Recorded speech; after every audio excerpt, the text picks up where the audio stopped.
বাংলাদেশের দুটা উদাহরণ দেয়। এক নম্বর উদাহরণ, গত সপ্তাহে আপনারা জানেন কক্সবাজার আমার একটা প্রোগ্রাম ছিল, তো হেলিকপ্টারে গিয়েছিলাম।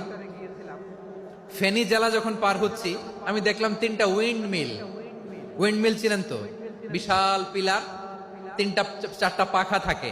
বায়ু বিদ্যুৎ কেন্দ্র, বাংলাদেশের প্রথম বায়ু বিদ্যুৎ কেন্দ্র এটা, মুহুরী প্রজেক্ট বলে এটা সম্ভবত, মুহুরী প্রজেক্ট।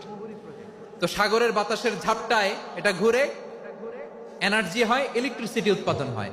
তো আমি পাইলটকে বললাম, ভাই এগুলো থেকে কেমন ইলেকট্রিসিটি উৎপাদন হয়? কয় হুজুর একটু হয় না, কিছুই হয় না। কিছুই হয় না মানে?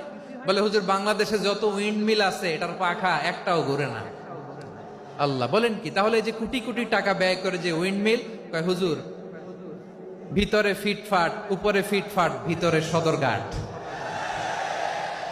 তার মানে কোটি কোটি টাকা দিয়ে এই উইন্ড মিল বানায়, এখানে কিছু নাই। দুর্নীতির আড্ডাখানা, আখড়াখানা বাংলাদেশ, ঠিক কিনা বলেন?